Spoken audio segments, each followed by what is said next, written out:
Hi, I'm Allan Stevens. I'm former president of the Global Speakers Federation, all of the world's professional speakers. I've got more awards than any other speaker in the world. And I'm going to take you in an hour through a course full of pro tips that's going to get you stage ready so that when you deliver that next speech, it will be absolutely sensational. For the last 40 years, I've been speaking around the world. I've spoken in over 50 countries. I've spoken on many big stages, and I've spoken to some enormous audiences. The thing is, anyone can learn to do that sort of thing. What I'm here to do is to pass on my experience. I've got a vast amount of experience in this, probably more than anybody else on stages delivering professional speeches. And I've distilled that information down so that you can do the same sort of thing. By the end of this course, you will feel much more confident about delivering a speech. You'll look forward to delivering a speech. You will know how to create a perfect core message. You'll know how to get that message across. You'll know how to check that message has been delivered. You will be the speaker of choice. When anybody thinks, who can we get to deliver this? You'll be the person they think of. So what's in the course? I'm going to be talking about preparation. I'm going to be talking about the sort of language you should use. I'm going to be talking about how you use the stage mechanics. I'm going to be talking about how you can ensure that your speech delivers perfectly. I'm going to make sure that you get the message across to that audience in a way that not only moves them to change the way they think, but changes the way they act. In short, I'm going to make you into an exceptional speaker. This course is for anyone who needs to make a presentation. Well, that's you, isn't it? It's me, it's you, it's everybody. We all need to make presentations from time to time. The important thing is how you deliver and how you deliver exceptionally. We all need to get up in front of a group of people. It's one of the most nerve-wracking things. I don't buy that thing that it's more nerve-wracking than dying. Obviously, it's a difficult thing to do, but I can make you so much better. There are a few things that you need to learn, a few things that most speakers don't use that I'm going to show you in this course that will ensure that when you get up on that stage and deliver, people will just gasp and say, I didn't know they were that good. Thanks very much for your time. I'm sure you're interested by now, but if you're not quite sure, take a look at some of the free preview lectures that are on the site. And they will definitely persuade you that what you need to do is to take the course to become that exceptional speaker. I look forward to working with you. Delighted to be talking to you about how to deliver a really powerful presentation. My background is I've been speaking for about 40 years professionally on and off stage. I've written a number of books, one called The Exceptional Speaker that will come back to you later on. I have to say it myself, I'm the most decorated speaker in the world. I've won more awards than any other speaker, including being president of the Global Speakers Federation and president of the National Speakers Federation here in the UK. So I've been there and I've done it. And I've worked with thousands of people. I've coached many people on stage. And what I've done is distill down all of that essence into this course that you're about to study. So you're really in luck. You have made a sound choice picking this course. What's going to be in the course? It's going to be about who you're talking to, what's your audience, what are they expecting, how are they going to be receiving the information they're going to deliver, what are you going to be talking to them about, what's the message, what's the core message, why are you talking to them, what's the objective, what are you aiming to deliver, and most importantly, how are you going to do that? We're going to cover all of that in this course and more, and by the end of it, you're going to be a really great presenter. It's really important that you assess your audience. The very first thing that you should do when you're asked to deliver a speech or presentation is to make an assessment of the people you're going to be talking to. So you get yourself a piece of paper and write down who they are, when you're going to be talking to them, everything you know about them, their demographics, their age, their jobs, their background, everything that you can find, because you've got to make sure that your speech works for everyone in that audience. Now here's a pro tip. This is something that very, very few speakers do. Ask the organizer if they can give you details, contact details, email or phone number of people who are likely to be in your audience, and several weeks before, make contact with them. Initially perhaps by email, but ideally you want to have 5 minutes with them on the phone. And when you get a chance to talk to them, say, I understand you're going to be in my audience. What sort of things are you expecting to hear? What are the issues you would like me to address around this topic? And get them to feed that back to you.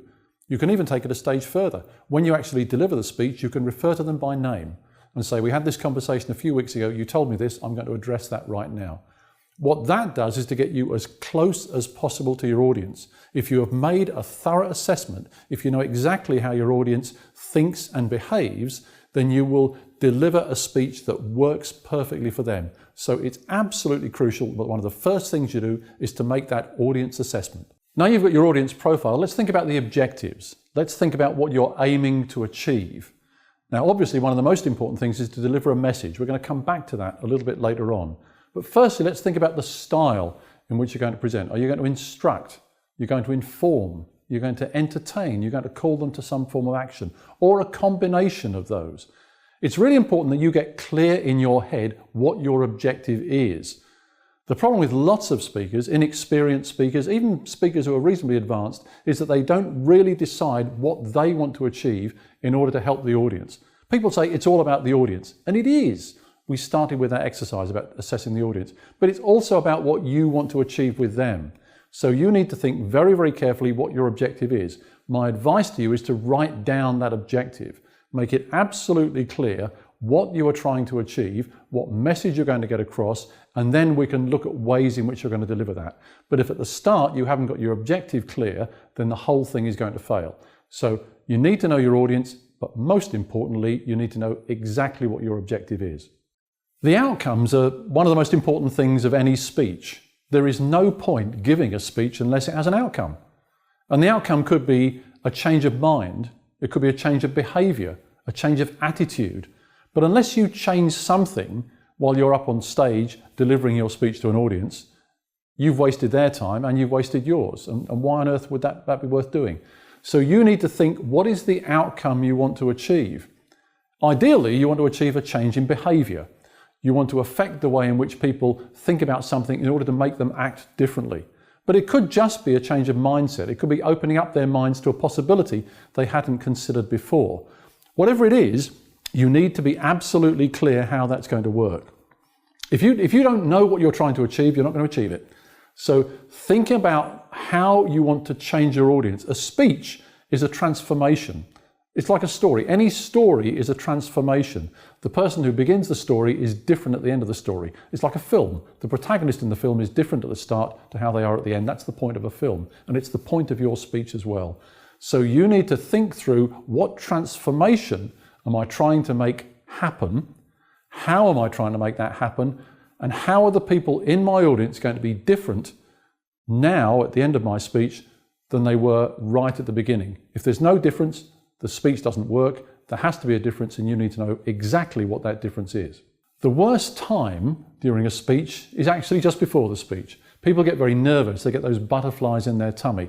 Now, that's not necessarily a bad thing. You need to have a certain level of adrenaline in your system, because a speech is a performance as well as delivering information. I don't mean you need to be entertaining and running around the stage and cracking jokes. Leave that for the comedians. But what you do need to do is to have a certain level of excitement, nervous excitement going on so that you deliver. However, that can be quite debilitating for some people. When they're thinking about the speech before they give it, they just build that up into such a sort of nervous, frightening thing that they can't actually deliver. Now, we don't want to go there. So what I want to think about in the next section is how we control those nerves. But firstly, I just want you to think about, when you prepare your speech, when you're getting ready to deliver, run through those lines a few times. Go somewhere quiet and deliver your opening lines out loud. If you have to go to the toilet and lock yourself in a cubicle and deliver your first two lines, do it. And if somebody complains, don't worry. It's more important that you use your voice. The thing is, some people will go on stage without having used their voice for an hour or two. They'll have sat in the audience or sat at the side of the stage and thought, it's my turn next, I'm getting nervous, I'm getting frightened. Don't let that happen to you. Make any excuse at all before you speak, in the 10 minutes or so before you speak, to get away. Use your voice, practice delivering, and you will find those nerves will start to disappear. In the next section, I'm going to talk about a number of techniques you can use to control those nerves. Let's talk about controlling nerves. Obviously, you're going to be a little bit nervous, a little bit excited before you deliver that speech. What can you do to control those nerves? This becomes a very personal thing. What I'm going to do is give you a number of techniques, a number of pro tips that different people use to control their nerves. One of them will be right for you. Now, one thing that you can do, and this is one that works for a lot of people, is to do a number of those deep breathing exercises. If you've ever done belly breathing when you've done yoga, where you fill your stomach and then fill your chest and then expand and then blow all the air out, that works really well. A big exchange of air 5 times will help to oxygenate your blood, slow your heart rate down. That'll make you feel calm. So that type of breathing can help a lot. Some people use aromatherapy. Lavender is very good for a lot of people. They'll take a little aromatherapy bottle with them and they will smell some lavender before they go on. They find that calms them down. Other people use visualization. It's a technique of imagining yourself succeeding or imagining yourself as a great speaker just before you go on stage. That can work too.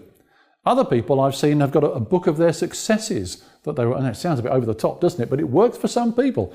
They will use a book of successes, they will run through that before they go on stage and remind themselves of when they delivered a good speech or a great speech, and they'll think, well, I can do that again. Other people, and I include myself in this, use music. I have certain music that I listen to before I go on stage that gets me in the mood. I sometimes have some calming music for a while, and then just before I'm due to go on, I have a little bit more, put the beat up a little bit and get myself ready to go out on stage and deliver. It's really whatever works for you, but the most important thing is you need to have a pre-speech ritual. The 5 or 10 minutes before you go on stage, have the same sort of things going on, whether it's aromatherapy or breathing exercises or whatever. Make sure you use your voice. Some people use vocal exercises where they deliver a number of singing exercises or say a poem. It doesn't matter, but I would urge you to have a regular routine. Work out what works best for you and then use that routine every time you speak.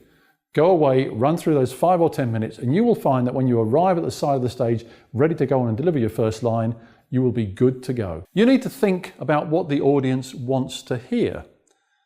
Now, they may have all sorts of reasons for being in your audience. They may have been sent to listen to your audience. They may have paid to come and listen to you. They may have chosen to come and listen to you because you're part of a conference. Or they may have just wandered in, not knowing what's going on. So there are all sorts of different reasons why people are there. But what you've got to do is to try and get inside their heads. You've got to think, if I was sitting in my own audience, what would be the sort of thing that I would want to hear? So you need to go through those exercises that I've talked about assessment and so on and objectives. But more importantly than that, one exercise that you can do is to close your eyes just for a moment and imagine you're in your own audience. If you were listening to you coming out on stage, I know it's a slightly strange mind game, but go with me on this. If you were sitting listening to you on stage, what would be the sort of thing you would want to hear? How would you want to hear it? What would be the most effective way that the you on stage could deliver to the you in the audience? And if you just give that a moment, think about that for about 5 minutes, about how you would like to receive the information. What would be the most effective way of delivering it? Should you use slides? Should you use words? Should you use stories? Again, we were going to cover all of those in this course. But you need to be absolutely clear what the audience wants to hear in order that you can create something that's going to work for them. So going through that exercise, again, really important that we do all of this stuff up front. It's all about preparation. If you prepare well, you will deliver well. So you need to think, what does the audience want to hear? Right, now let's talk about speaking like a professional, delivering like a pro. One of the things that professionals rarely do is just stick themselves behind a lectern and don't move. So one thing to think about when you're being asked to present, can I have a wireless microphone? Can I move around the stage? Or even a handheld microphone? And if you're using a handheld microphone, learn how to use it. Balance it just on your chin. You get the right sound level. They'll get the right sound level, but you should learn how to use it too. Professionals also know how to move around the stage. We call it platform mechanics. And moving around the stage doesn't mean running up and down all the time. It means moving with purpose. And ideally, delivering while you're stationary. It's okay to move around a little bit. In fact, I would advise you to get away from the lectern and move around because you can engage more closely with the audience. One thing I never advise, and that is getting off the stage. Some presenters like to go into the audience. They think it gets them closer to people. Several things wrong with that. Firstly, the stage is lit so that people can see you. It's a stage. It's higher than the rest of the room so that people can see you. As soon as you step off that stage, you're into the dark. As soon as you start walking past people in the first few rows, they can't see you. They've got to turn around and try and find where you are. The people at the back can't see you either. You may think it's a good idea to get off that stage into the audience. It's not anything that most professionals would ever consider doing. Use the stage, that's what it's there for. Also, in terms of gestures on stage, they tend to come from the shoulder rather than when you're sitting down and talking, they tend to come from within the frame of your body. On the stage, gestures are slightly larger, not huge. I don't want you to be over dramatic about the whole thing, but think about using the stage and gesture towards the screen or gesture towards the audience. And while I'm talking about gestures, our parents told us this, it's rude to point. If you want to indicate somebody in the audience, move your hand, point towards them with the heel of your hand, this part of your hand, and then you won't look rude. Don't start pointing to people. People don't like that kind of impact. Ideally, just identify the person by name or appearance. So, learn how to move around the stage, get comfortable on stage, learn your platform mechanics, try and get away from the lectern if you possibly can. And as a reminder, if you're going to use notes, keep them on those little cards so that you can carry them around with you and they don't flap around in the breeze. But learn how to use the stage like a professional.